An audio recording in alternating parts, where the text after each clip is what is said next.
Do you ever wonder why it's so hard to be in lasting relationships and how people are still getting to silver anniversaries? Stay tuned and learn how to build lasting love bonds.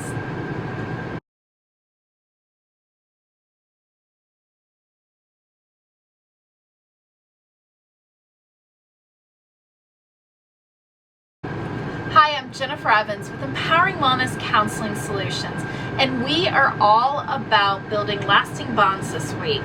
The theme of the week is behavior is predictable, and we're looking at interpersonal connections and how it builds into success. And so I really wanted to look at, maybe because we are kicking off our masterclass series this week, so if you have a partner and you're wondering how to continue that love story, highly recommend. It is all self-paced. You go in, you get the work done. If you want, there is an option for people in Florida and Virginia to actually get this covered by their insurance. So if that's something that you want to look into, please reach out to me. But what we're trying to do is build lasting, loving bonds. We're going on a transformation journey. We're using that neuroscience-based framework that I built in order to change your mind and change the dynamic in your relationship. And so how we're going to do this is right now we're going to talk about intentions and being conscious and present in your relationship. In my success coaching, I talk a lot about mindfulness and living in the here and now and how we can get out of these negative cycles that we build. These negative cycles then build into negative dynamics as we're interacting with two people. So in couples, what we find is this Venn diagram. You have your cycle, your partner has their cycle, and then where those cycles overlap is the relationship. And if one person's in the negative cycle, it kicks off the relationship negative cycle, and it kind of asks the partner to get into the negative cycle. And the same with positive cycles. If somebody's in a positive cycle, then it's making a positive cycle for the relationship, and it's allowing for positive cycling for our partner. But we can't control other people's behaviors. We can only control our own. But understanding what our half of the dynamic is helps us to heal ourselves, to own our side of the street, and allow space for our partner to be able to heal their side of the street, to focus on it and heal themselves. So no matter what is going on in the dynamic, maybe there's ADHD in you or your partner, maybe there's anxiety or depression, maybe there's trauma. Maybe we see that the trauma is giving what we call emotional avoidance. So there's a flattening of emotional affect, and it doesn't feel like our partner can be emotionally available to us. All of these things, behavior is predictable. That is what we're exploring this week. We know exactly what people are going to do, what they have done, because of where they've been. And because of the behavior they have now, I can tell you exactly what happened to them. That's how predictable behavior is. It really is a determinant of your present. Your past is a determinant of your present and a predictor of your future and how your relationships will go. And so when we can have conscious intentions, being in the here and now, then we can start healing our relationship. The more conscious we are and own our side of the street, say I feel statements, stay connected to us and our needs, our feelings, our behaviors, the more that we become more conscious and present in the relationship. And so we start hearing and staying present with the words that we're using. How many times do we use our family and friends as an opportunity to kind of open ourselves up to vent about our partner? And what kind of messaging is that giving them? What is it giving them about us? What is it giving them about our partners? It's hard for people to be open to someone when they feel like they're only hurting you. And it's hard for them to trust you when it feels like you are terrible at making decisions when it comes to a loved one. So instead of focusing on and using that space for venting, change the way that you're looking at that relationship, on how you're able to see the value in it, And this isn't bragging. This isn't external validation. This is, I know I have a good, valued, loving, supportive partner. Because I'm not getting into comparison traps. I'm not getting into this locus of control. Because I am present in the here and now. I look at how I can have ownership over the relationship, and I am giving conscious, intentional effort to offer ownership to my partner. And as we're speaking positively about our partner, we're also strengthening the relationship. We're strengthening the ownership and the space that we have with each other and ourselves. The more space we are giving, because we are creating trust. Remember that trust feedback loop? I talk about it all the time because it's so important. The second you emotionally pull away, your partner is noticing it and they're not trusting you. So what are they doing? They're pulling away. And as they pull away, what happens? You see that they're not available to you. So you pull away.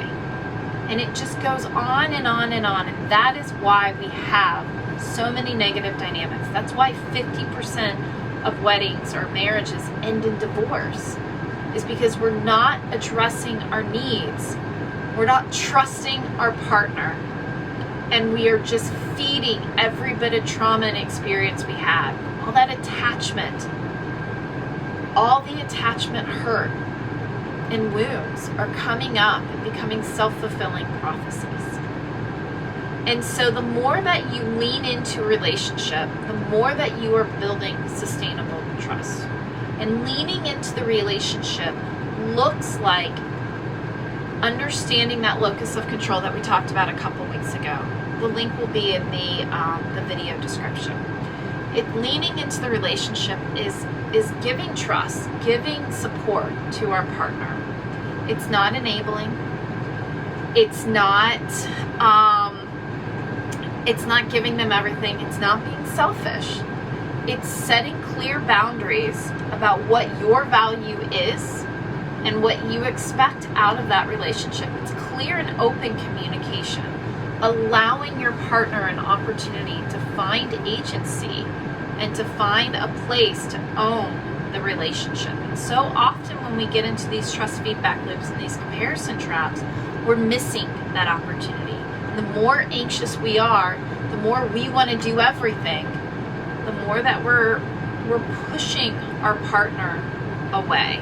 And the more that we feel like we are helpless. Remember those 5 universal constructs: being seen and heard, a sense of belonging, agency, value, safety, and security. If you're missing any of that, you're missing all of it. And your partner is noticing it. And your partner is protecting themselves and defending against it. Watch yourself. Be present. Be intentional. Speak positively. Find the value. Remember the gratitude and despair spectrum that we talked about in part 2 of the key steps to live a happier and healthier life emotional regulation book.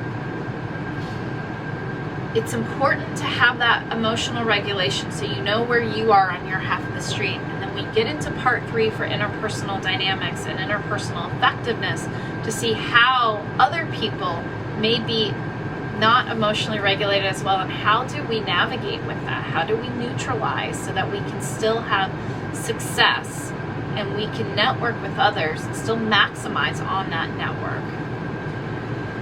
And attachment is a big part of why intention falters.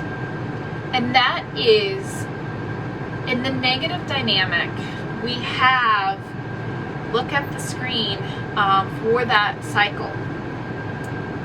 Emotional expression, cognitive distortions, attachment, this feeling like we're fearing abandonment, we're fearing obligation, or we're doing both at the same time, that it's actually terrifying to be in a relationship and it's terrifying that we're going to live on an island, all at the same time. It feeds our negative narrative. We start to get into the gratitude and suffering spectrum. Trauma and chronic stress comes up, perceived reality comes up, that invoicing happens. we get into perceived expectations. We start to shut down or emotionally dysregulate, either through shutting down or overly expressing tearful tantrums. And there's some triangulation happening there. Attachment will feed our negative narrative and bring up our trauma, which will feed more attachment, negative narrative, trauma. There's a triangulation there. There's a triangulation between emotion, then invalid data points or cognitive distortion, and attachment. It comes back to those 5 universal needs. We have an emotional reaction. It feeds our cognitive, our all or nothing thinking. Our attachment comes up. We protect ourselves. There's a lot of feedback loops here. And so it's important to understand. I'm giving you an attachment quiz.